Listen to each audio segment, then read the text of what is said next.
Hello everyone. I want to welcome everyone watching this video on my channel and also on these complete C programming tutorials.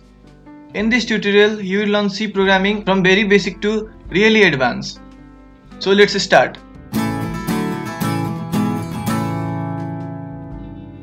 If you are new to this channel, then please subscribe my channel. So this is part 2. If you have not watched part 1, then I have provided the link in the description. You can check it out. So on this very part 2, I'll be talking about the following topics: Introduction to C, History of C, Characteristics, Uses, IDE and Compiler, and Installation. Let's start with Introduction to C. So who invented or designed or developed this C programming language? So it was Dennis Ritchie who developed C programming language in 1972 at AT&T's Bell Laboratory on USA. This very man on the picture is Dennis Ritchie. He was an American computer scientist. So let's begin with the question, what is C? So C is high level language and hence requires translator to translate it from high level language to machine level language. The codes of programs written in C language are similar to English language.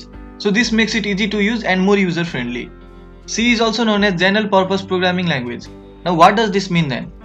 C is not a specific language. This means C can be used in wide application areas or range. Similarly, C is termed as structured programming language. This is because C program can be structured. That is, they can be divided into number of modules or sub-modules, which are called functions. So this was all about C. Let's go back to the history.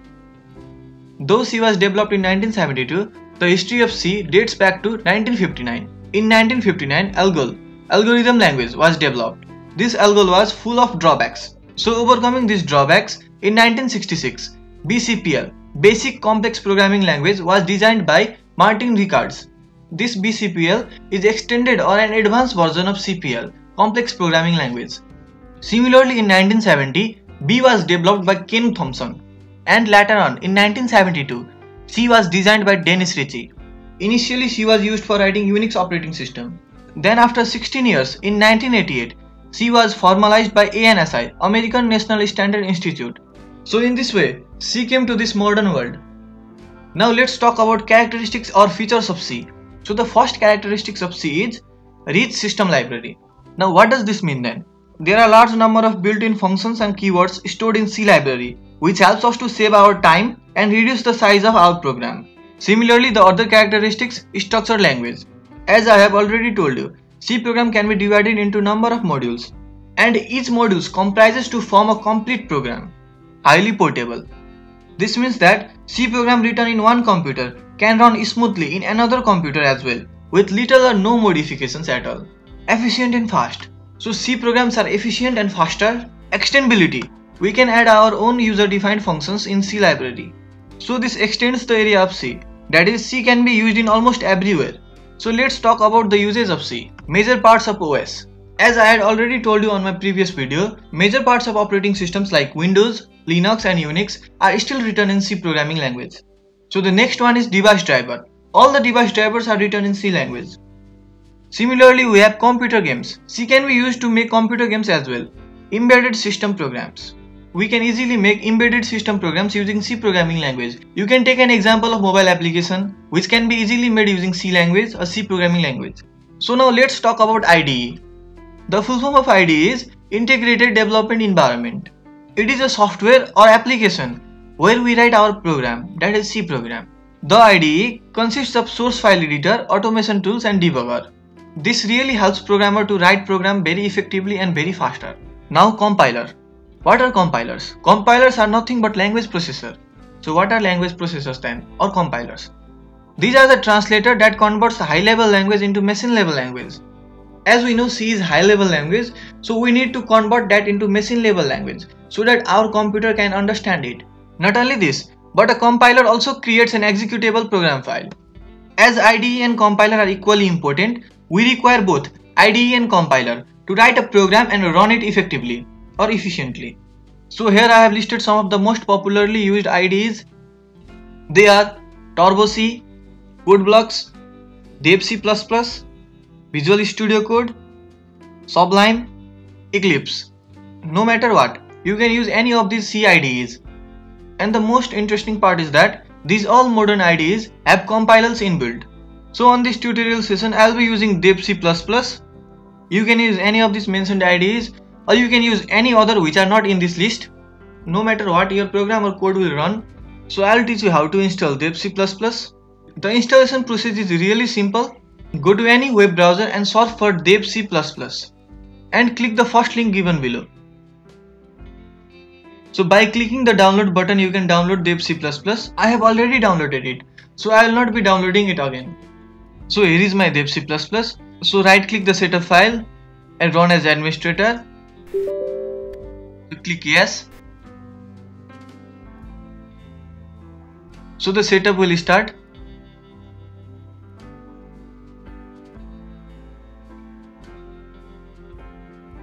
So it asks us to select a language. I would select English. Click on I agree and click on next. Now click on install. So this will install Dev C++ on your computer.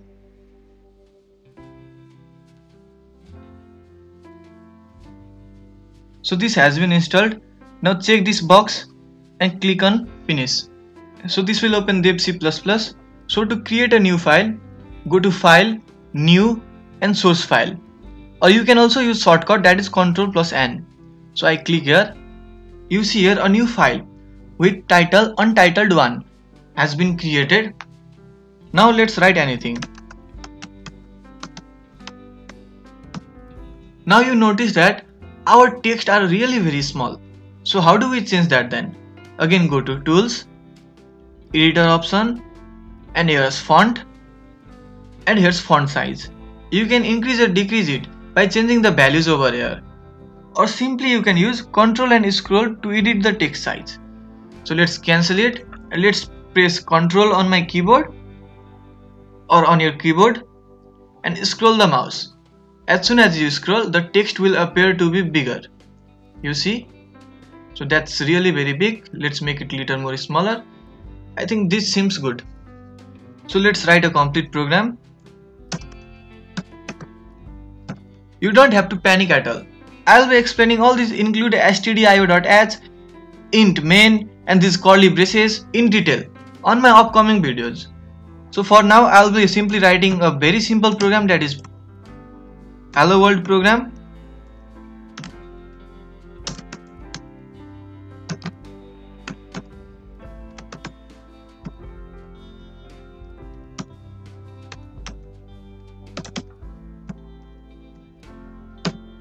So here it is. Now let's save this program. So how do we do that? Either press Ctrl S on your keyboard or go to file and save. Choose a specific location and type a file name. Let's name it hello world. And keep in mind that the extension must be .c as we are programming in C language, and press enter or save. So this has been saved with name hello world.c extension. Now let's compile it and check whether there occurs some error or not. So how do you compile then? You can go to execute and compile, or you can use a shortcut key F9, or simply you can click on this icon. So it's compiling. Here you see 0 errors, 0 warning. So now let's execute it. So how do we do that then? Simply go to execute, run, or shortcut is F10, or simply you can click on this icon. So I click over here. So now this will execute and show us hello world. Now you see the text over here are also too small. So how do we increase the size of this text then? So it's really simple. Right click on the title bar and go to properties. And on a font panel choose a font size. Suppose let's keep it 28 or 24 and press OK. Now you see text size has increased. So let's cancel it. So this was the very basic program, that is hello world program. So if you liked this video, please hit the like button and don't forget to subscribe my channel, and also click the bell icon to get notified about my future videos.